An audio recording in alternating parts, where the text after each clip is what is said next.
Hey everybody, it's Amanda from Amanda's Budgets. I am here to talk about my debt payoff journey. We're going to talk about all budgeting things.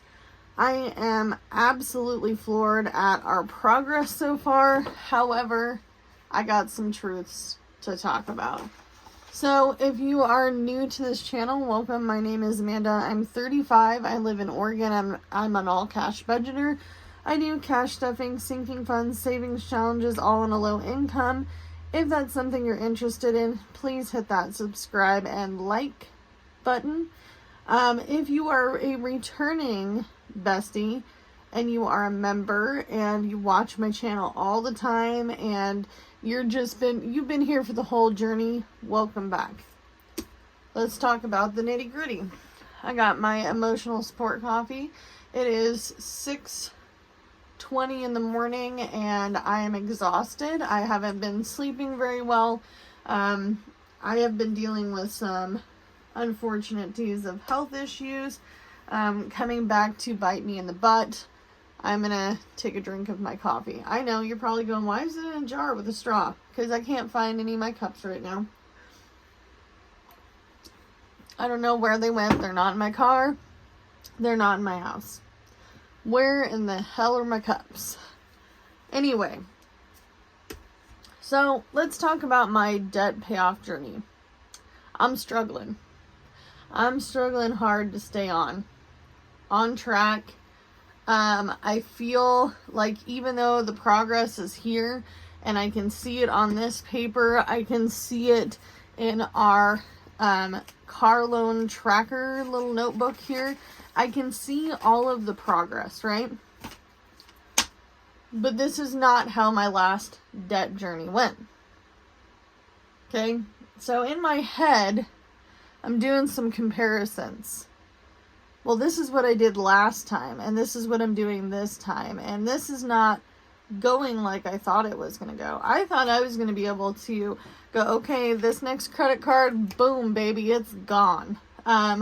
Next credit card going to be a little harder. Next credit card going to be the hardest. And then once I was credit card debt free, I was going to start working on these two debts. Okay?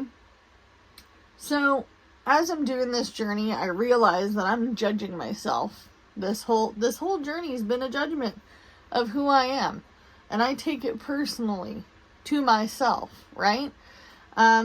But the truth is my financial and my credit score, my overall debt, how much money I have saved is not a reflection of who I am. If you're having a problem with it too, repeat that to yourself. My income, my credit score, my debt, and my income and the ability to save does not reflect who I am as a person. If I died tomorrow, I can't take it all with me.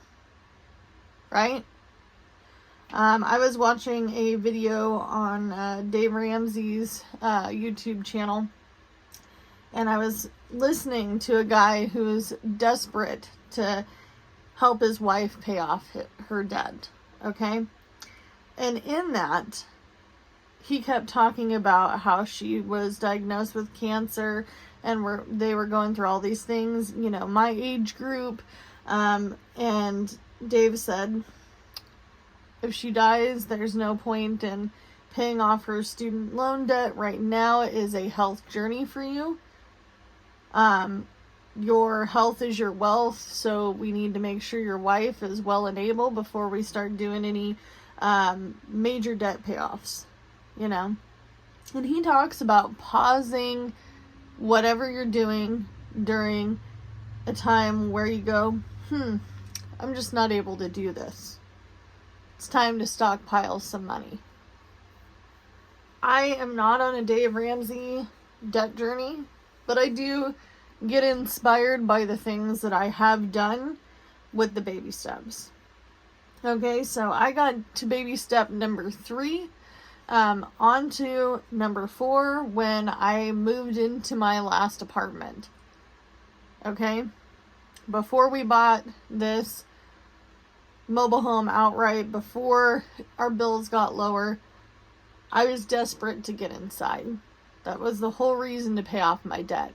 I was walking around with a crap credit score with a lot of collections because my ex decided that, you know, all the bills needed to be in my name. Not that he didn't have the eviction too, because he did. Okay? And not only that, but I was also just off of debt free. I had some savings, not enough. Okay? When you think you have enough savings, you're lying to yourself. It's not enough. Especially in this world. But the thing I compare myself to is a previous debt journey. When I became debt free, when I was almost $11,000 clean of debt. Okay?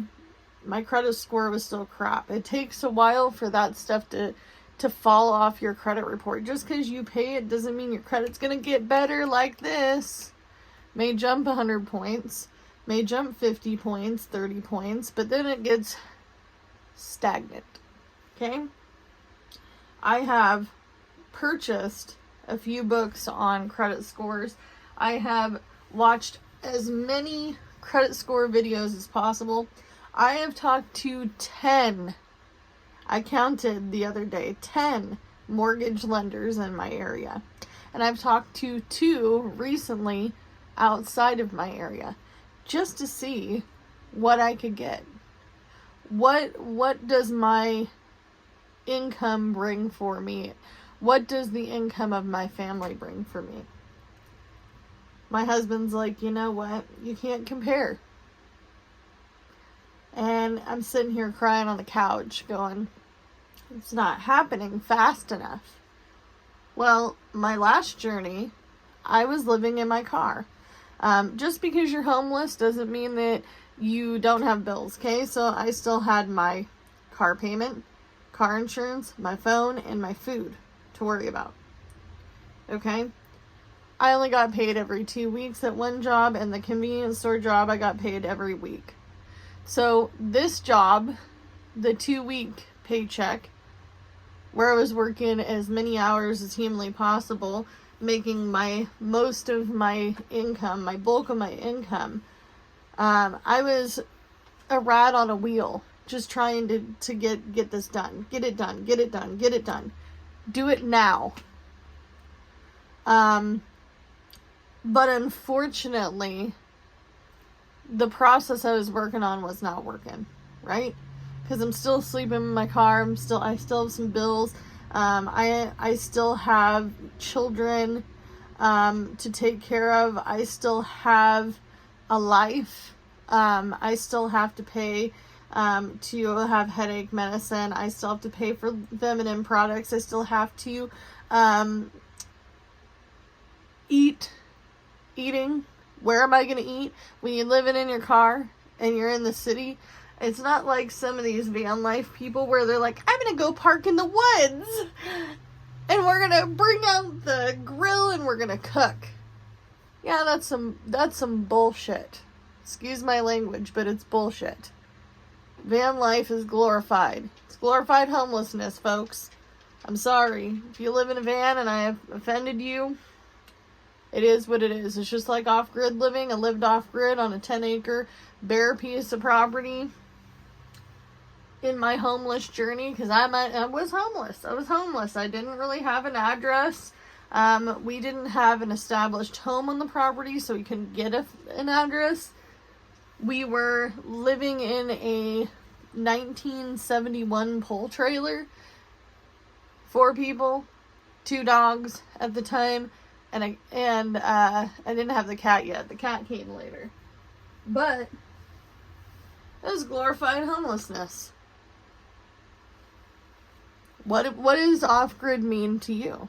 To me, off-grid is no running water, no source of utilities like power, gas, all the things. We had to bring all that stuff to the table. So yeah, it's glorified homelessness. I see people live pretty decent in RVs as homeless people. I've seen all types of homeless people. But here Amanda is homeless and she's grinding as hard as she can. And finally, I made a plan, okay? But this plan is not the plan I'm doing today, okay? And that's what I have to get in my head. I have bills. I've got more bills. I've got overhead, right? This is my monthly budget. I live in a home now where I have space rent. And if I didn't have this space rent, I'd have regular rent in an apartment. I have a car payment. I have utilities. I have car insurance. I have a phone. I have internet. My boys need phones. I have some personal bills. I have credit cards. I have groceries. I have pet supplies, household supplies, fuel. And then a little bit of fun money for the hubby and myself. And $50 a month, I'm sorry, that's not a lot. Can't really do too much with $50. I gotta tell you guys this, and you guys are gonna, I'm not gonna lie, I about shit the bed.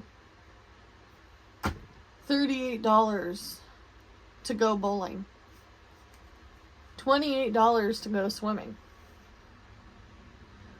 To buy a pizza at Papa Murphy's is $24.80. What is going on with the world? What is going on? I don't get it. I don't get it. But ultimately what I'm trying to say is my burnout was coming. Because Amanda saw all these numbers and I wanted to sit on the couch and just cry every day about it. I'll never be debt free. I'm not going to do this. I can't do this. I won't do this. This is not happening. I'm going to look like a failure and an idiot on social media. And honestly, I probably am laughed at quite a bit. I don't care. I don't care. I don't care so much that when people leave me nasty comments, I have a good laugh about it. Today I'm discouraged. I'm not going to lie. Does it mean I'm going to give up? No. I'm not giving up. It just means that this journey cannot be compared to a previous journey where I was working the pandemic. I was making, and this is where I think confusion happened with a lot of us when we hear pandemic pay. We were thinking the checks that everybody got. And I don't care if you got one or not. People left me comments last time I mentioned that. I don't care if you got a check or not. Most people did. So what I'm trying to say is that pandemic pay was where they paid us more hourly to be out on the front line. Whether you were in medical, dental, or whether you were working in a retail store, holding the fort down. Me. Me. I was doing it, working a fast food job, managing the fast food place, holding down the fort. I was working at a convenience store at night, exhausted. I was eating pizza rolls and chicken strips and all sorts of things, living off of things that I didn't have to pay for that came with my job. I worked at a really, really popular sandwich shop, and you'll probably know what I'm talking about. Everybody knows what this one is. And it's all over the place, okay? So I was working at the sandwich shop, so I'd eat a sandwich in the morning. Yeah, a sandwich for breakfast. We're talking lunch food. And then I'd make a small sandwich. I can make another small sandwich because we were allowed one big sandwich a day. So I'd make one in the morning when I got there at 6 a.m. Then I'd make another one around 1 when I took a lunch. Okay? And then I would have an hour in between my two jobs, and I would go to the convenience store job where I would eat deli food. Okay? Because that was available to me. And I didn't want to eat any more sandwiches, so I ate like chicken strips, salads. If they were a day-old salad, I could eat it for free. Those kinds of things. So, in that, Burnout's real. I'm not going to let myself burn out. I'm just going to give myself a different image of what this is going to look like in my head. I don't know what that image is going to be. I don't know how it's going to go, but I just wanted to be real and say, hey, I'm kind of burnt out too. I'm drinking my coffee like this, and I'm pre-making a lot of food. It's going to be hot. Your girl has been up since 5 a.m. I was like, I gotta get my butt up out of bed, and I gotta go put some chicken in the oven. I'm gonna make some oven-baked chicken. I'm gonna make some rice. I have my crock pot going with some beans. We're gonna be meal prepping. So if you watch my other channel, you'll see that I'm going to be doing some meal prepping very, very soon. But don't let the burnout get to you. Don't let your past journey to wherever you were going be the journey that ends the one that you're currently on. Because they're not the same. It's not the same. I can't compare. I'm sitting there crying on the couch, comparing myself to my previous journey. Okay, well also, it's different. It's different. I'm not working super long shifts like I was. I allow myself to have breaks now. Even though I'm self-employed and I'm in a car all day long, I don't let myself get dehydrated or starving. I don't allow myself to be tired because I'm driving. I'm driving people. I'm driving on the road with other people. I usually have a passenger in my car, whether it be a customer or a kid or me and my kid, my kids, my husband, whomever it may be. I allow myself to take some breaks now. And it's okay. I took a couple of self-care days, I will not lie, because I forgot that it was 4th of July week, and I thought to myself, boo-boo, the money in here, because everybody is doing other things, and a lot of people went on little extra tiny vacations. I know a lot of people went to the beach. I know that we had a firework ban in our area, so I didn't record fireworks. I didn't watch fireworks. My neighbors shot off some fireworks that they purchased, and I don't know if they got in trouble, but people left. They said goodbye. Bye-bye. So I'm hoping this week's a little bit different. I do have my kiddo this week. My youngest kiddo, my other kiddo is gone on a he's going to a youth camp, essentially, I think is how I should describe it, a youth camp. He has never been away from home for a long period of time, as of like recent years. So I'm hoping it goes well. His dad and I are gonna conversate at the end of the week and go, did it go good? How did it go? He is on the autistic scale. He does have behavior issues. The person that is going to be the adult overseeing him knows these things. So hopefully we won't have a dumpster fire on our hands. But don't compare your journeys from one to the next. Don't compare your journey to anybody else. Apples and oranges don't make sense. I don't want to be compared to anybody else in the budgeting realm, because my life's different from yours or hers or his. So do what you can with what you got, and I'll see you in the next one. Bye, guys.